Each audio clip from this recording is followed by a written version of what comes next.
Hola, me presento, mi nombre es Paloma Barraza, soy catedrática en la Facultad de Derecho y Ciencias Políticas de la UJED, soy también doctorante en la División de Estudios de Posgrado y mi línea de investigación son los estudios de género.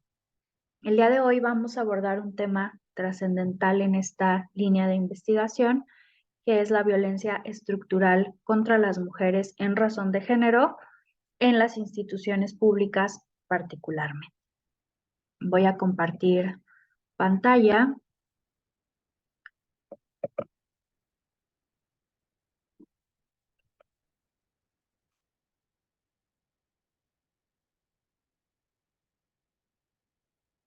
para dar inicio a esta presentación.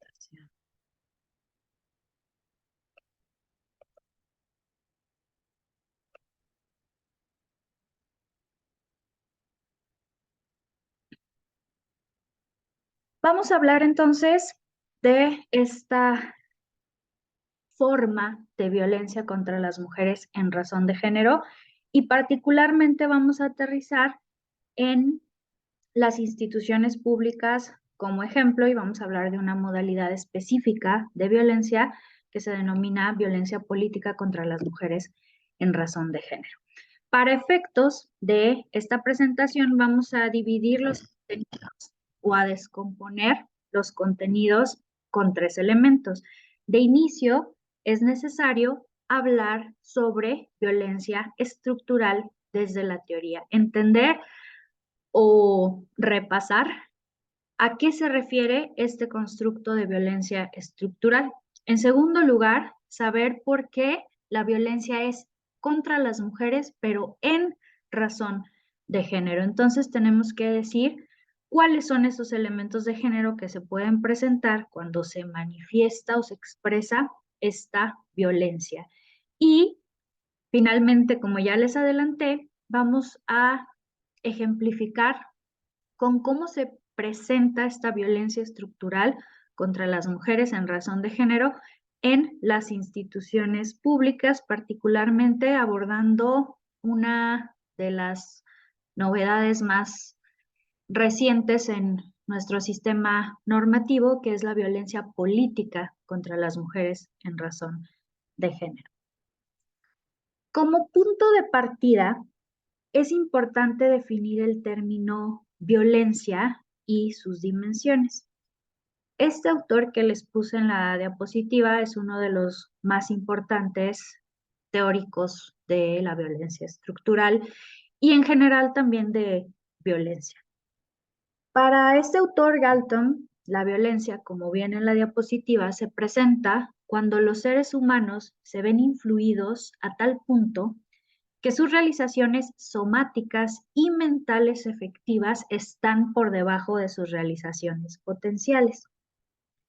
La violencia aquí en esta frase que les puse está definida como la causa de la diferencia entre lo potencial y lo efectivo. Es decir, entre lo que podría ser y lo que realmente es. La violencia, en este caso, es lo que incrementa la distancia entre lo potencial y lo efectivo y lo que impide que esa distancia disminuya. En la siguiente diapositiva se puede ver esto esquematizado. Para este autor, el hecho de que lo potencial sea mayor que lo efectivo es por definición evitable. Y cuando es evitable, la violencia está presente. Y cuando lo efectivo es inevitable, entonces la violencia no está presente, como cuando las personas mueren por enfermedades que no tienen cura. Si una persona, por ejemplo, moría en el siglo XVIII de tuberculosis, es muy difícil verlo como violencia desde esta definición, porque en ese entonces era inevitable que eso sucediera. Pero si una persona muere hoy, en la actualidad, de tuberculosis, todos los avances y recursos médicos de nuestros tiempos, con todo esto, entonces existe violencia de acuerdo con esta definición, porque con todos estos avances médicos sí es evitable. Esta definición apunta a distintas dimensiones de violencia. Y aquí la pregunta fundamental para saber si se actualiza, como ya les adelanté con el ejemplo de la tuberculosis, es saber si es evitable. Entonces, hay que ver estas distintas dimensiones. Y para poder considerar las dimensiones, es importante concebir la violencia en términos de influencia. Aquí en el esquema que les puse se relaciona con esta definición de Galton. Una relación de influencia presupone un elemento influenciador, que lo pueden ver en el cuadro azul en la parte superior derecha. Un elemento influenciado, que lo pueden ver en la parte inferior, y una forma de influencia que está en la figura del centro. Si hablamos de personas, es un poco más sencillo. Podemos hablar de sujeto, objeto y acción.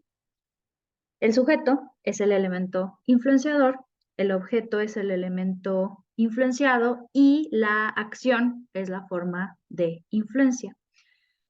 Pero esta concepción nos lleva a un tipo específico de violencia, la violencia física, la violencia directa. Pero la relación de influencia puede tener muchas variantes, como podemos ver que aparecen en estas figuras grises al lado de los elementos y de la forma. Y esto nos lleva a una interrogante trascendental en esta teoría de Galton. Les hago esta interrogante. ¿Se puede cometer violencia cuando no hay sujeto o un elemento influenciador cometiendo directamente la violencia? Voy a dar algunos segundos para que reflexionen sobre esta pregunta.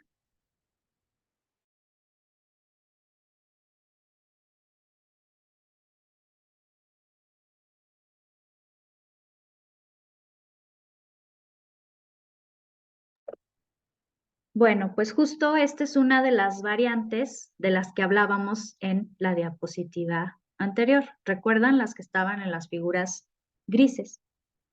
Y esta variante está del lado del sujeto o de la persona que actúa. Y esta variante representa cuando existe violencia sin sujeto, sin objeto o sin ambos. O en términos originales, respetando a Galton, sin elemento influenciador, sin elemento influenciado o sin ninguna de las dos.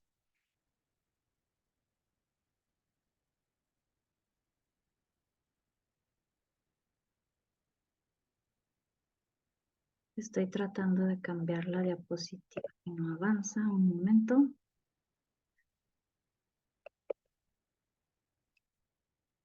Una disculpa. Se trabó un poco la diapositiva. Vuelvo a compartir pantalla. Nos quedamos aquí.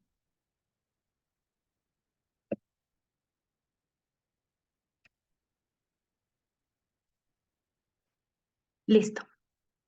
Entonces, la violencia que se ejerce a través de una persona actora que comete la violencia se identifica como violencia personal o violencia directa. Y cuando no existe una persona actora o no está claramente dirigida a una persona o a un objeto de violencia,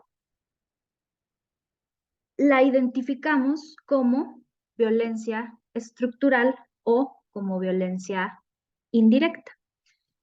Y aquí hay que aclarar que en todos estos supuestos se puede manipular, se puede causar un daño a las personas víctimas e incluso se puede causar la muerte.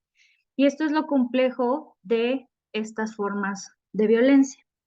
Mientras en la primera, las consecuencias pueden ser rastreadas, ya la primera me refiero a la directa o personal, las consecuencias pueden ser rastreadas a personas concretas.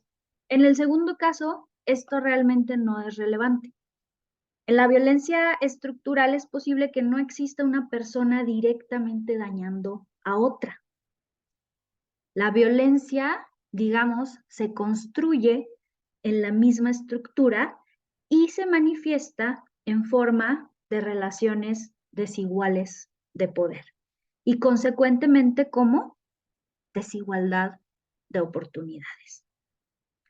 En este panorama, los recursos se distribuyen de manera inequitativa. La educación, los servicios médicos, etcétera, pero sobre todo el poder de decidir sobre la distribución de los recursos se reparte de forma desigual. Y lamentablemente así funciona el sistema y sistemas como el mexicano. Para contextualizar esto de una forma teórico-histórica, podemos hablar de la crítica liberal de la sociedad socialista. Esta crítica enfatiza cómo el poder de decidir está monopolizado por un pequeño grupo que convierte el poder de una esfera a poder en otra esfera, simplemente porque la oposición no puede alcanzar una articulación efectiva. Y el punto importante aquí es que de acuerdo con esta teoría, si la gente se está muriendo de hambre y esto es objetivamente evitable, entonces se comete violencia, independientemente de si existe una clara relación sujeto, acción, objeto. O vuelvo a los términos de Galton, elemento influenciador, elemento influenciado y forma de influencia. La violencia con una clara relación sujeto-objeto es manifiesta porque es visible en forma de acciones. A esto le llamamos, repito, y ahí está en la flecha de la izquierda, violencia directa. Y si es cometida por personas, violencia personal. La violencia sin esta relación o cuando no existe claridad en esta relación es violencia estructural. Y adelantándome un poco al siguiente elemento a abordar, les voy a poner un ejemplo relacionado con las desigualdades de género. Cuando un marido le pega a su esposa, tenemos un claro caso de violencia directa y personal. El marido es el elemento influenciador, la esposa es el elemento influenciado y el golpe es la forma de influencia. También podríamos traducir esto de una forma más simple a sujeto, objeto, acción. Bueno, repito, cuando un marido le pega a su esposa, tenemos un caso de violencia directa y personal, muy evidente. Pero cuando en una sociedad determinada miles de maridos les pegan a sus esposas y esto forma parte del esquema cultural, la violencia es estructural. El siguiente elemento en la descomposición de nuestro tema es el espacio público. Y de inicio hay que entender por qué es importante hablar del espacio público. Porque uno de los rostros más representativos de la discriminación contra las mujeres en razón de género se desenvuelve en esta superficie pública, como les puse en la diapositiva. Desde el nacimiento de las Naciones de Igualdad y Libertad, forjadas en las primeras declaraciones de derechos en el mundo, las mujeres fueron separadas de los perímetros de participación pública. Esta omisión ha sido rectificada gradualmente por varios países al reconocer a las ciudadanas ciertos derechos e incorporar estrategias normativas con perspectiva de género. Sin embargo, el proceso de reivindicación no ha sido rápido, sencillo, tranquilo o libre de resistencia, y los obstáculos permanecen dentro de todos los ámbitos sociales en la mayoría de los países del mundo.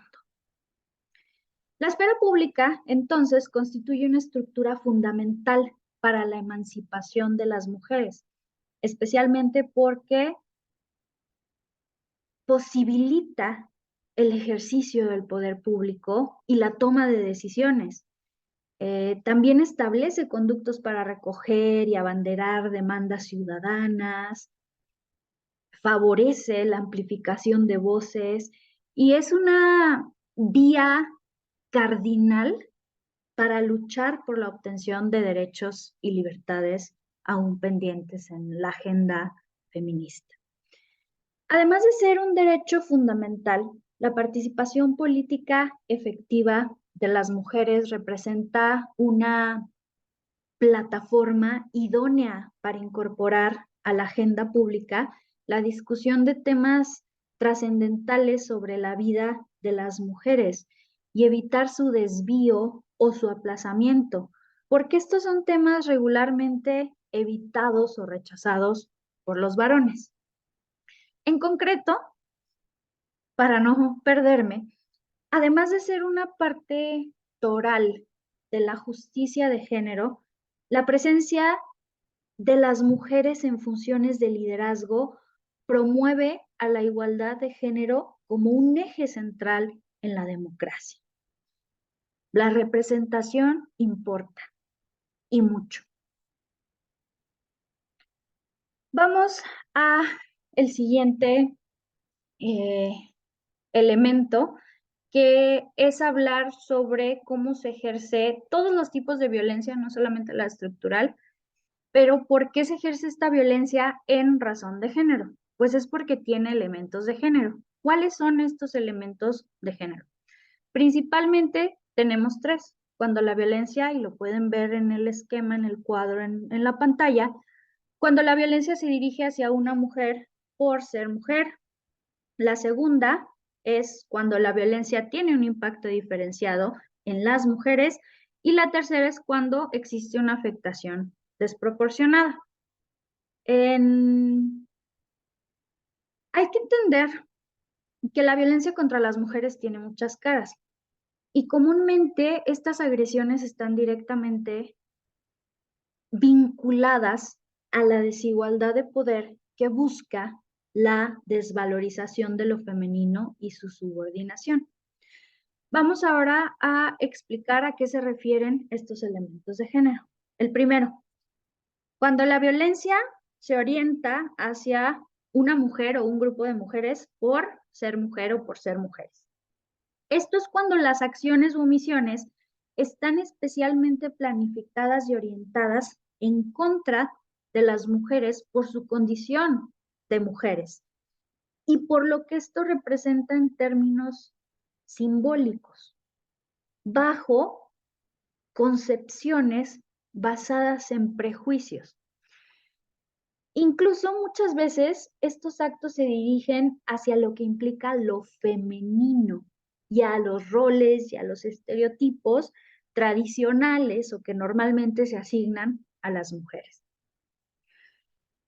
Esta es la forma más común o la que identificamos de manera más rápida cuando hablamos de elementos en razón de género o violencia contra las mujeres en razón de género, pero existen otras dos que no son tan conocidas y tampoco son tan fáciles de detectar como la primera. La segunda es cuando la violencia tiene un impacto diferenciado en las mujeres, y esto es cuando la acción o la omisión afecta a las mujeres de forma diferente que a los hombres, o cuando las consecuencias se agravan para las mujeres ante la condición de ser mujeres.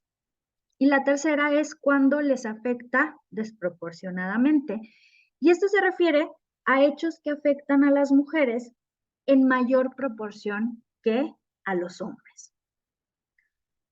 Cada una de estas posturas establece límites fijos que requieren rupturas inmediatas para descifrar sus orígenes y develar sus vínculos con la estructura social vigente. Los límites más tenues, digamos, están encapsulados en las fronteras de las denominaciones surgidas para señalar esta realidad o estas realidades que requieren transformaciones simbólicas, culturales, sociales, económicas, legales, claro, políticas, etc.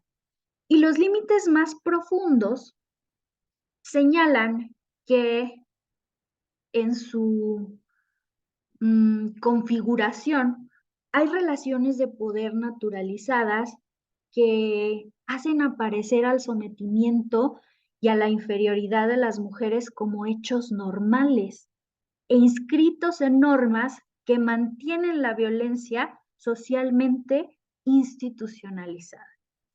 Si relacionamos esto con lo que vimos en la primera parte de la presentación, lo de Galton de la violencia estructural, los contenidos de las violencias hacia las mujeres son altamente estructurales.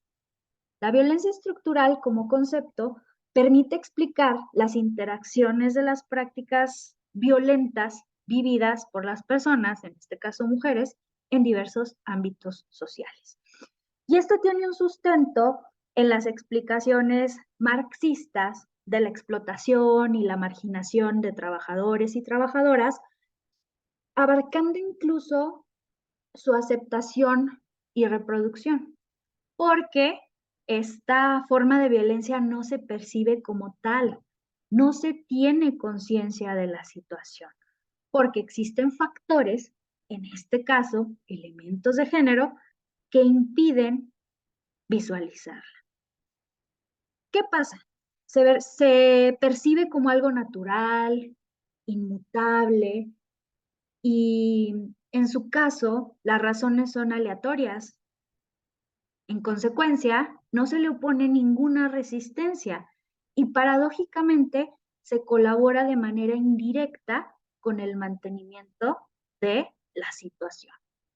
En el contexto de una sociedad machista, se configuran relaciones desiguales e injustas respecto del reparto, el acceso o la posibilidad de uso de toda clase de recursos, como veíamos en el ejemplo al inicio. Y esta violencia estructural de género, materializada mediante distintas clases de agresión, articula la estructura de poder para mantener la dominación masculina, con el objetivo de reprimir la potencialidad de las mujeres o de reconducir esa potencialidad hacia determinados ámbitos, como la familia, como el hogar, como la naturaleza, entre otros, de tal forma que no interfiera con la hegemonía masculina. Y esto es un problema enorme. Bueno, continuamos.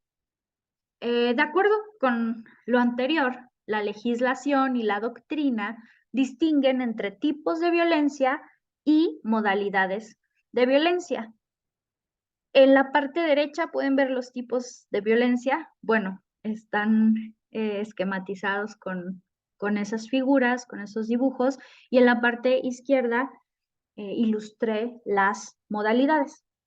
Los tipos de violencia denotan las formas de expresión de la violencia: psicológica, física, económica, patrimonial, sexual, etc.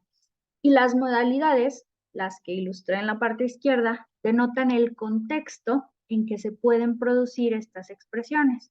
Ejemplo: doméstica, laboral, política, docente, y entre otras. Pero además, todas estas formas de violencia, y aquí repito, insisto en la complejidad del problema, tienden a implicarse entre sí, lo cual, repito, provoca que sea un fenómeno sumamente complejo. Para dar un repaso, vamos a ejemplificar los tipos y algunas modalidades que, como ya les adelanté, vamos a aterrizar con una modalidad que es la violencia política contra las mujeres. Pero bueno, de la parte derecha vamos a recordar los tipos de violencia. La violencia psicológica es cualquier acto u omisión que dañe la estabilidad psicológica, que puede consistir esto en negligencia, abandono, descuido, celos, insultos, humillaciones, devaluación, marginación, indiferencia, infidelidad, comparaciones destructivas, rechazo, eh, restricción a la autodeterminación de las mujeres, amenazas, bueno, todas estas actitudes o incluso omisiones conllevan a la víctima a la depresión, al aislamiento, a la devaluación de su autoestima e incluso pueden llegar hasta el suicidio. Esta forma se las ilustré con esa imagen mitad corazón que va hacia lo emocional y también mitad cerebro que va hacia esta estabilidad mental que se relaciona con lo psicológico. La violencia física, que es pues de las que identificamos de forma más común y la ilustré con el puño, se refiere a cualquier acto que produce un daño no accidental y esto es utilizando la fuerza física o algún tipo de arma o algún tipo de objeto que puedan provocar lesiones de cualquier tipo, internas, externas o ambas. También existe la violencia económica, que la ilustré con las monedas, que se refiere a toda acción o omisión de la parte agresora que afecta a la supervivencia económica de la víctima. Esto se manifiesta a través de limitaciones encaminadas a controlar el ingreso de las percepciones económicas, así como la percepción también de un salario menor por igual trabajo dentro de un mismo centro laboral, que esto pues se ilustra o se representa muy bien con la brecha salarial. También existe violencia patrimonial, que es otro de los ejemplos que ilustro. Este tipo de violencia se refiere a cualquier acto u omisión que afecta la supervivencia de la víctima. Esto se manifiesta, por ejemplo, en la transformación, sustracción, destrucción, retención o cualquier tipo de acción que se relacione con objetos, con documentos personales, bienes, valores, derechos patrimoniales o también recursos económicos destinados a satisfacer las necesidades de las personas y puede abarcar también los daños a bienes comunes o propios de las víctimas. Y también está la violencia sexual, que es cualquier acto que degrada o daña el cuerpo y o la sexualidad de las víctimas y que por lo tanto atenta contra su libertad, su dignidad, su integridad física. Y esto pues es una expresión de abuso de poder que implica la supremacía masculina sobre las mujeres al denigrarlas y al concebirlas como objeto.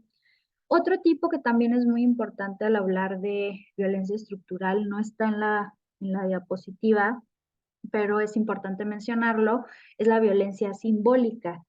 La violencia simbólica es aquella que a través de patrones estereotipados, mensajes también, valores, signos o íconos, transmite y reproduce dominación, desigualdad, discriminación en las relaciones sociales. Y esto pues naturaliza la situación histórica, sistemática, estructural de subordinación de las mujeres en sociedad. Y bueno, del lado izquierdo están las modalidades de violencia, que son los contextos de violencia. Y bueno, vamos a aterrizar en la violencia política, es decir, la violencia que se actualiza o que se ejerce en el contexto político. También hay otras dos que no están ahí ilustradas, creo que es importante mencionarlas porque todas también interseccionan y alimentan la forma de violencia estructural y estas también son de las más nuevas en la legislación y de las que pues recientemente se ha hablado mucho, que es la violencia mediática y la violencia digital. La violencia mediática se refiere a las publicaciones o a las difusiones de mensajes en imágenes a través de cualquier medio de comunicación que de forma directa o indirecta promuevan la explotación de las mujeres o sus imágenes o discrimine, humille o atente contra la dignidad de las mujeres. Y la violencia digital se refiere a los actos que presentan a través de las tecnologías de la información y la comunicación o las plataformas de Internet o las redes sociales o el correo electrónico o cualquier espacio digitalizado que también atente contra la integridad, la dignidad, la intimidad, la libertad, la vida privada de las mujeres o que cause cualquier daño o sufrimiento de cualquier tipo que ya les mencioné, psicológico, físico, económico, sexual, tanto en el ámbito privado como en el ámbito público. Y esto también va a interseccionar y se va a relacionar con la violencia política porque también se da a través de los medios digitales. Y pues esto causa un daño moral a ellas o tiene el potencial de causar ese daño a ellas o a sus familias. Y esto se manifiesta mediante acoso, hostigamiento, amenazas, insultos, divulgación de información, mensajes de odio, discusión sin consentimiento o difusión también, compartir sin consentimiento, contenido íntimo, textos, videos, fotografías de las mujeres, ya sean reales o alteradas. Y aquí lo importante es el consentimiento. Y bueno, también ahí les ilustré de inicio la política, que es de la que vamos a hablar, pero pues también los contextos o las modalidades donde se da y que son importantes, pero no vamos a abordar, es el contexto laboral, el contexto escolar y el contexto familiar, pero ya exceden de los alcances de esta presentación. Vamos a continuar. Listo.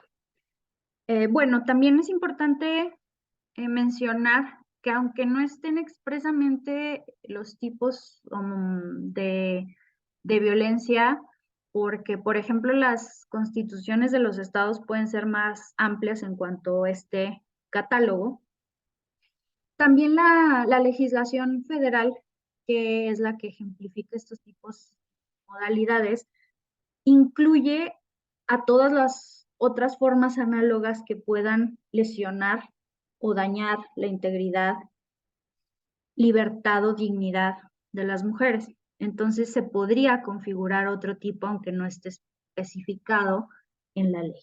Pero también es muy importante que se cuente con herramientas claras y con leyes específicas claras sobre estas modalidades de violencia para que las posibles víctimas o las víctimas puedan tener un acceso a la justicia. Y esta es una situación que durante mucho tiempo estuvo pues en una especie de laguna en la normativa mexicana, que es la violencia política contra las mujeres en razón de género.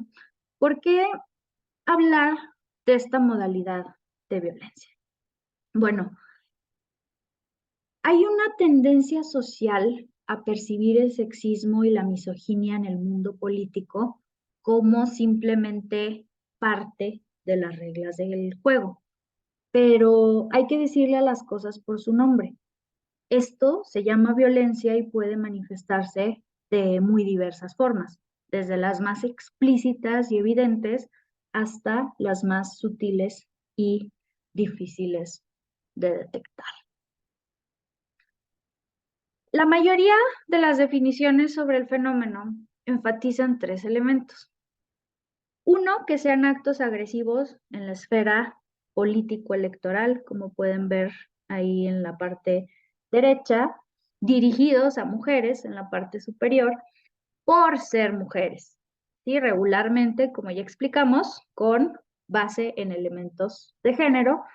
¿Y para qué? Con el objeto, como pueden ver en la parte izquierda, de desalentar su participación política, de preservar los roles tradicionales de género y de minimizar a las instituciones democráticas. ¿De qué hablamos cuando hablamos de violencia política contra las mujeres en razón de género? Hablamos de manifestaciones de abuso, acoso, humillación, exclusión y violencia en cualquiera de sus tipos, psicológica, física, económica, sexual, simbólica. Por eso consideré pertinente dar un repaso de cuáles son esos tipos de violencia, porque la violencia política se puede expresar en todos estos tipos de violencia. ¿Cuál es la finalidad? Limitar la participación política de las mujeres por ser mujeres. Es decir, esto no solamente afecta a las víctimas en lo individual, sino que también comunica lo siguiente, que las mujeres como grupo no debemos de formar parte de la política.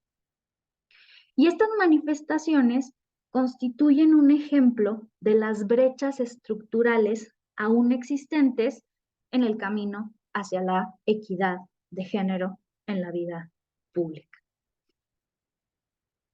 Vamos a ver algunos ejemplos para identificar o para ilustrar mejor cómo se puede dar en el espacio público una forma de violencia con elementos de género. El primer ejemplo que les pongo es un caso de Sonora, en un contexto de un proceso electoral. Se colocaron dos lonas, aquí les puse el ejemplo de una de ellas, con mensajes misóginos sobre la participación de las mujeres en este proceso electoral, donde había candidatas mujeres para la gubernatura. Bueno, una de estas lonas que se pusieron en una calle de mucha circulación de la capital decía lo que pueden ver en su pantalla. Las mujeres como las escopetas, cargadas y en el rincón. Este es un ejemplo de cuando la violencia se dirige hacia una mujer por ser mujer y lo que esto representa en términos simbólicos o de estereotipos y roles de género. El segundo ejemplo es un ejemplo de Puebla, me parece, no quiero mentirles, pero creo que es de Puebla, donde en la publicidad dirigida a la promoción del voto, el Instituto Electoral del Estado, creo que de Puebla era, señalaba o decía esta publicidad lo siguiente: el 5 de junio es el día, elige a tu próximo gobernador. Bueno, me gustaría que recordaran o que repasaran si tomaron notas sobre los elementos de género y piensen si esto encuadra como violencia política contra las mujeres en razón de género y en caso de que sí, en cuál de estos elementos. Piensen unos momentos y volvemos a la explicación.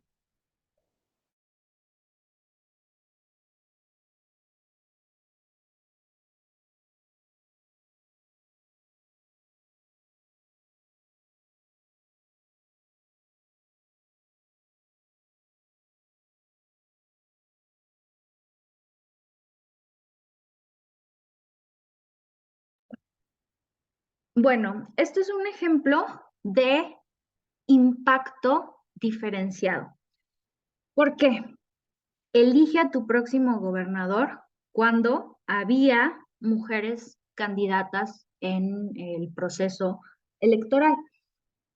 La utilización de un lenguaje que considera al masculino como genérico o que utiliza al genérico masculino afecta de manera diferenciada a las mujeres porque las invisibiliza. Y este es un ejemplo de un impacto diferenciado y es un ejemplo real y esto fue una resolución del Tribunal Electoral. El siguiente ejemplo, otra vez la diapositiva. Discúlpenme, no sé qué está sucediendo.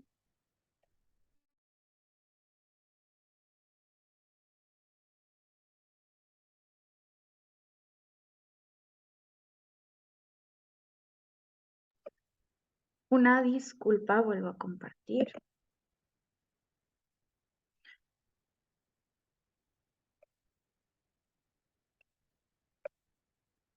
Fallas técnicas, discúlpenme.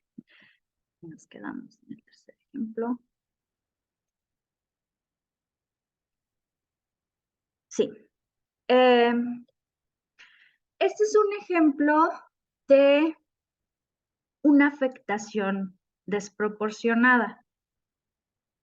Una de las cuestiones que afecta de forma desproporcionada a las mujeres es la violencia sexual y por eso les puse ahí una transcripción de un caso real de violencia sexual en un contexto político. Pero les voy a poner otro ejemplo también para aterrizar porque estas formas no son tan sencillas de identificar como la primera, que es cuando la violencia se dirige hacia una mujer por ser mujer. Esta afectación desproporcionada, otro ejemplo que les puedo poner es que por cuestiones de roles y estereotipos de género, existe una carga desproporcionada del trabajo doméstico no remunerado. Las mujeres, a pesar de los avances y a pesar de que estamos en 2022, siguen estando marginadas en gran medida de la esfera política en todo el mundo. Y esto es debido a que la pobreza les afecta de manera desproporcionada, ¿sí? Entonces, estos dos ejemplos nos pueden mostrar o ilustrar cómo hay cuestiones que afectan a las mujeres de forma desproporcionada, como el trabajo doméstico no remunerado, y cómo esto afecta a la vez en la pobreza o en la situación de pobreza de las mujeres y cómo esto también afecta en el aislamiento o la exclusión política de las mujeres. Y todo esto es estructural. Otro ejemplo muy evidente es la violencia sexual. La violencia sexual también afecta a los hombres, pero no en la misma proporción que a las mujeres. La violencia sexual afecta desproporcionadamente en mayores magnitudes a las mujeres. Entonces, cuando hacemos un análisis de violencia en razón de género, tenemos que ver si existen estos elementos. Y es complejo, porque también hay que ver si estas actitudes o estos actos de violencia tienen motivos de género, tienen formas de género o si tienen impactos de género. Entonces siempre tenemos que tener mucho cuidado y analizar si existen estos elementos en los motivos, en las formas o en las consecuencias o en los impactos de género para saber si se actualiza o no esta forma de violencia. Bueno, estos casos son un ejemplo de miles y a pesar de esto, hasta hace poco no se contaba en México con un marco normativo uniforme que regulara de manera específica la violencia política contra las mujeres. Solamente teníamos un protocolo para su atención y algunos criterios jurisprudenciales. Bueno, a mediados de abril de 2020, como pueden ver en la diapositiva, se publicó una importante reforma en México sobre violencia política contra las mujeres que comprende diversas leyes, son las leyes que están señaladas en la pantalla, que fueron impactadas por esta reforma. La Ley General de Acceso de las Mujeres a una Vida Libre de Violencia, la Ley General de Instituciones y Procedimientos Electorales, la Ley General de Sistemas de Medios de Impugnación en materia electoral, la Ley General de Partidos Políticos, la Ley General en materia de delitos electorales, la Ley Orgánica de la Fiscalía General de la República, la Ley Orgánica del Poder Judicial de la Federación y la Ley General de Responsabilidades Administrativas. Así quedó la definición normativa de violencia política contra las mujeres en razón de género. Antes de irme a este ejemplo, voy a darles unos momentos para que puedan darle lectura y comentamos los elementos nada más para sintetizar. Den lectura, por favor, y vean todo lo que comprende esta modalidad de violencia.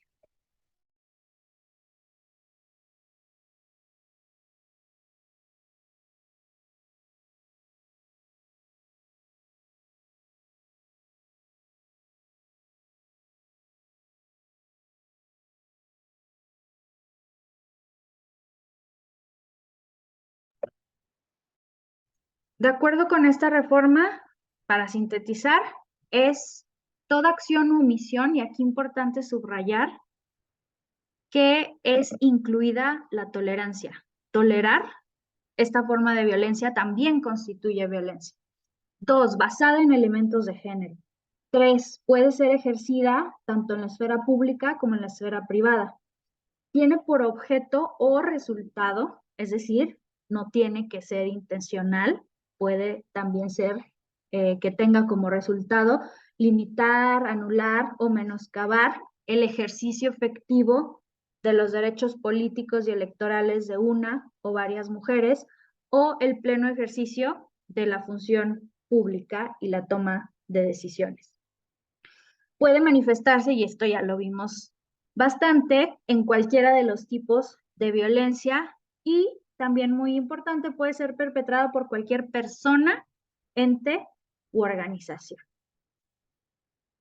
Como podemos observar, el fenómeno de la violencia política contra las mujeres en razón de género fluctúa desde representaciones sexistas en medios de comunicación y redes sociales hasta actos explícitos de violencia y acoso. Es decir, se navega entre la violencia directa y la estructural y las dos dimensiones se alimentan constantemente. Esta pluralidad de aristas provoca, ya lo he dicho mucho, pero insisto, la complejidad de su detección, atención y sanción, tal y como ocurre con otras facetas de violencia hacia las mujeres. Porque por un lado, las manifestaciones más sutiles llegan a automatizarse, normalizarse y pasar inadvertidas para después amalgamarse como parte del sistema. Y por otro lado, por diversas razones, los índices de denuncia de estas conductas son bajos, lo cual impide conocer la magnitud real del problema y dificulta también el diseño de estrategias adecuadas para su prevención. Bueno, esta reforma no fue sencilla, no fue de la noche a la mañana. Tuvieron que pasar 7 años y medio desde que se presentó la primera iniciativa en este sentido, 3 legislaturas y 44 iniciativas se presentaron en esta materia antes de que llegara o se concretara la reforma y muchísimos casos, pero se logró.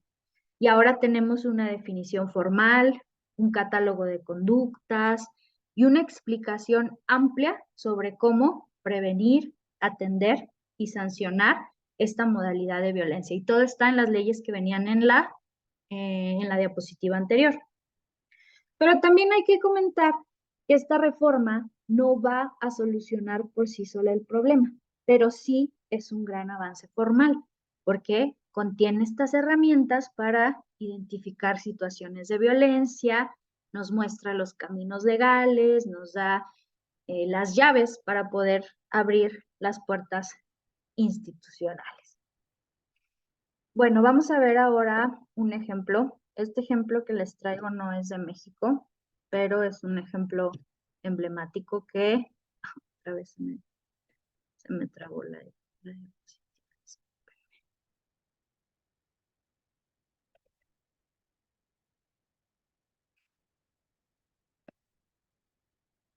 No sé qué está pasando. Una disculpa. Nos quedamos en el ejemplo. Aquí está.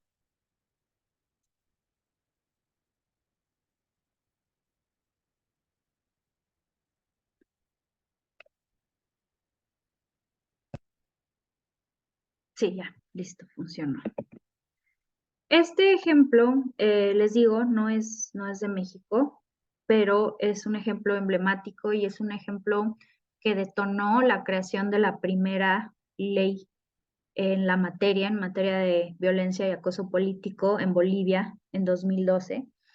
Y les platico este lamentable caso, que es, repito, de los casos más simbólicos que detonó la promulgación de la primera ley de violencia política contra las mujeres. Ella es Juana Quispe. Juana eh, era campesina, indígena, aymara, y ella fue electa como la primera mujer concejala, que es el equivalente a las regidurías en México, de su municipio. No les voy a mentir, no recuerdo el nombre del municipio, pero de un municipio en Bolivia. En 2010 fue electa la primera mujer en ese municipio como concejala. Bueno, desde el comienzo de su mandato, ella fue despreciada, minusvalorada en el ejercicio de sus funciones y víctima de abusos físicos y verbales por parte del alcalde, de sus compañeros de consejo, de diputados y otros actores políticos. Pueden verlo ahí en el titular de la nota que utilicé como imagen para la diapositiva. Bueno, eh, Juana desde el inicio de su mandato fue víctima de este acoso y la querían obligar a renunciar de su encargo y ella no se dejaba y un día la destituyeron del cargo sin justificación alguna. Se fue ella a pleito legal que duró varios meses y como resultado de esos meses en pleito legal, en una determinación del órgano electoral departamental que reconoce como válida en todos sus sentidos y contenidos las demandas de Juana, eh, establece que hay que restituirla en todos los derechos y garantías como concejala titular, o sea, la regresan a su puesto, o eso pretendía la resolución del órgano electoral. Pero el gobierno autónomo municipal del municipio, que no recuerdo el nombre, no la repone, decide no reponerla en el cargo. Y bueno, ella continúa su lucha y eh, presenta un amparo y también esto se resuelve a su favor.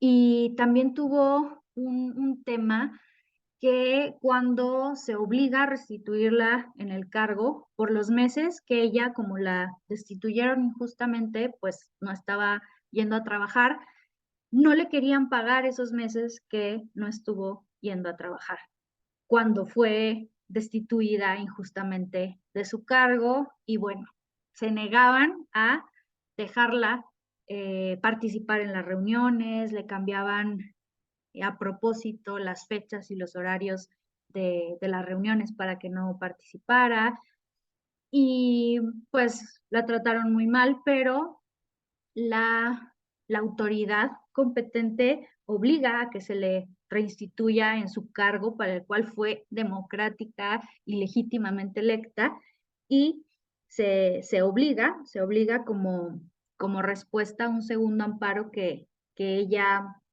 promueve y la reinstituyen en el cargo. Pero una semana después, Juana es víctima de feminicidio. Esto es un caso de violencia directa, podemos llamarle para efectos didácticos feminicidio político, pero también nos ilustra la violencia estructural.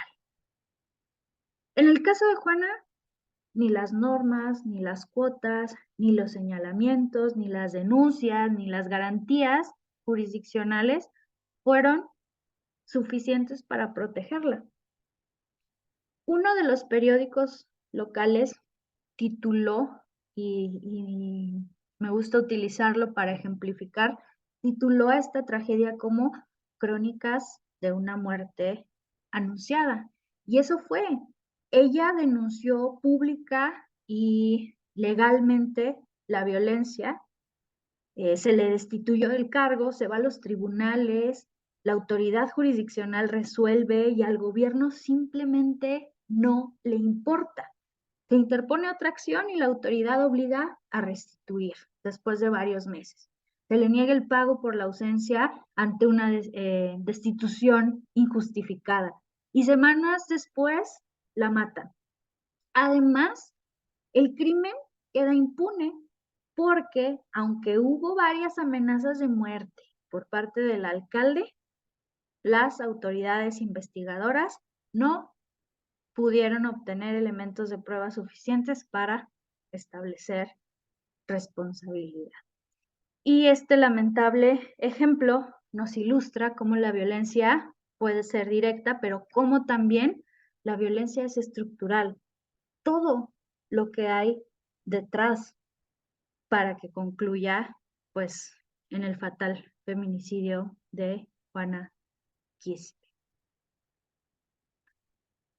Aquí les pongo una frase de una entrevista durante este proceso de denuncia pública. Me arrastraron, me quisieron hacer renunciar a la fuerza, mi hijo tiene 10 añitos y no han respetado a mi hijo, dijo Juana, tragó saliva mientras lloraba, respiró y continuó. Discúlpenme, por eso no quiero a veces hablar de este tema, duele.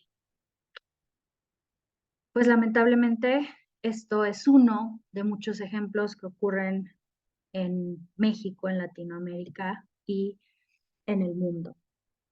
Y por eso hay que insistir en ver a la paridad más que en un número, ver a la paridad más que como cuotas. La paridad es un principio, ¿sí? La necesidad de acciones afirmativas para subsanar la representación de las mujeres en espacios públicos es un ejemplo de cómo la violencia es estructural. No es que hubiera como antes una prohibición expresa o formal para que las mujeres participaran en estos espacios, pero las condiciones fácticas no lo permitían. ¿Por qué? Porque es una cuestión estructural. La subrepresentación numérica era la punta del iceberg de un problema mucho más grande. ¿Necesitábamos las cuotas? Sí. ¿Por qué? Porque no estar era la norma y eso era un panorama a todas luces injusto. ¿Qué hacemos ante este panorama? Pues implementar mecanismos normativos que garanticen que eso no suceda. ¿Y por qué no suceden por sí solos? Porque hay una fuerza que lo impide, la fuerza patriarcal. Esto era una falla estructural del sistema. Entonces había que repararla, digamos, de alguna forma manualmente. Pues no manualmente, ¿verdad? Pero sí normativamente a través de estas cuotas como acciones afirmativas. Y las modificaciones en materia de paridad, si bien cumplieron con el objetivo de incrementar el número de mujeres en cargos públicos y de representación popular, también sacaron a la luz una serie de ataques físicos, intimidación y acoso dirigidos a mujeres políticas, activistas, votantes, y estos actos son un reflejo de los intentos de restringir las contribuciones de las mujeres a las normas, a las políticas, a las acciones, así como de disuadir nuestra participación en las elecciones y reforzar las normas predominantes de género. Insisto, la paridad no es un número, es un principio. Es un principio constitucional que tiene como finalidad la igualdad sustantiva. Es un medio, sí, pero también es un fin en sí mismo para garantizar los derechos humanos en las sociedades democráticas. Y esto implica la creación de un nuevo modelo de Estado y de un nuevo pacto social donde la igualdad sustantiva sea una realidad. Aspiramos en estos tiempos a poder consolidar democracias paritarias. Debemos cuidar la forma, sí, pero también el fondo. Y cubrir cuotas en las instituciones públicas no es suficiente. ¿Por qué? Porque la violencia es estructural. ¿Necesitamos parlamentos con representación equitativa, por poner un ejemplo? Sí, es justo y es digno, pero también necesitamos que se legisle con perspectiva de género. Hay que reconocer los avances, pero no estancarnos en ellos. Y lo que les quiero decir con este tema de la paridad es que uno de los retos democráticos más importantes en tiempos de la paridad numérica es garantizar a ese 50% de mujeres una trayectoria libre de todas las formas de discriminación y violencia en razón de género. A manera de conclusión, es importante resaltar que las asimetrías de poder han convertido las diferencias en desigualdades de género. Si bien las manifestaciones pueden diferir y escalar dependiendo del contexto o del entorno, todas tienen en común que se ejercen contra las mujeres por el hecho de ser mujeres. Tienen elementos de género, como lo vimos, y tienen el objetivo o la consecuencia de restar o anular poder a las mujeres en detrimento de su dignidad humana. Los principios de igualdad y no discriminación que están en nuestra Constitución suponen otorgar el mismo valor a las semejanzas y diferencias existentes entre las personas sin distinción. Y estos principios no se agotan en el hecho de reconocer y garantizar en el ordenamiento jurídico el mismo trato y los mismos derechos sin distinción formal. Sus alcances deben extenderse al plano estructural y fáctico. ¿Por qué?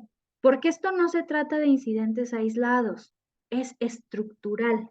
Vivimos en una cultura que acepta y tolera la violencia contra las mujeres. Y hay toda una estructura de poder soportando esto. No es un problema individual o personal, es algo sistemático. Cuando una mujer es abusada por un compañero en un contexto político, hay violencia directa, sí, pero que esta mujer tarde días, meses, años en poder denunciar, que se cuestionen o minimicen los hechos cuando denuncia, que sus compañeras mujeres no la apoyen, que si hay testigos callen, que los amigos encubran, que institucionalmente no se tomen posiciones, que el crimen quede impune, la víctima revictimizada en todas las esferas y castigada políticamente, y el agresor protegido y premiado.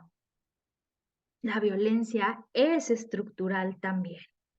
La violencia se navega entre la violencia directa y la violencia estructural y todos los matices que hay entre estas dos formas. Y todas las dimensiones se alimentan constantemente. Esta pluralidad de aristas provoca, ya lo he dicho mucho, la complejidad teórica, pero también práctica del problema y también de su solución. Por su misma configuración estructural, la violencia hacia las mujeres aparece y se reconoce como un dispositivo político-cultural de dominación. Al desconocerse este carácter estructural, las distintas expresiones de violencia instauradas en la vida cotidiana de las mujeres como prácticas sociales aceptadas suelen ser tratadas como algo normal, permanecen indebidamente ocultas y las mismas mujeres las despliegan en sus relaciones sin advertir sus orígenes estructurales, menos los procesos de legitimación o reproducción en los que están participando. Y con la categoría de la violencia estructural, y por eso bien importante lo que vimos al principio, no solo es posible analizar realidades exentas de conflictos armados violentos, sino también ampliar conocimientos sobre fenómenos particulares. Enfocarse en los elementos arraigados en la estructura nos da un marco referencial para hacer interesantes comparaciones espaciotemporales o incluso para ofrecer hipótesis alternativas en torno a las causas, fuerzas y a todas las dinámicas subyacentes de los conflictos. La violencia hacia las mujeres es una realidad innegable en nuestra sociedad. Y a pesar de los avances normativos, el problema ha alcanzado dimensiones descomunales y llega a todas las esferas sociales. Basta con ver las cifras, basta con ver todos los días los periódicos. Y por esto es importante fortalecer los esfuerzos por combatir sus expresiones, desde la prevención hasta la administración de justicia y la atención adecuada de las víctimas. Y esto pues exige acciones para promover cambios ideológicos, culturales, estructurales, impostergables, dado justo a ese carácter estructural que está anclado en las relaciones de poder subyacentes en las desigualdades de género. Por mi parte sería todo, espero que haya quedado claro y que haya sido ilustrativo para comprender cómo se manifiesta la violencia estructural dentro de las instituciones públicas. Quedo a sus órdenes, mi correo institucional, las redes sociales. Pueden comunicarse conmigo si tienen alguna duda sobre el tema, alguna inquietud o si quisieran profundizar. Un gusto haber compartido este espacio digital y poder abonar o plantar una semilla de conocimiento sobre este tema que es muy amplio, pero sumamente importante. Muchas gracias por su atención.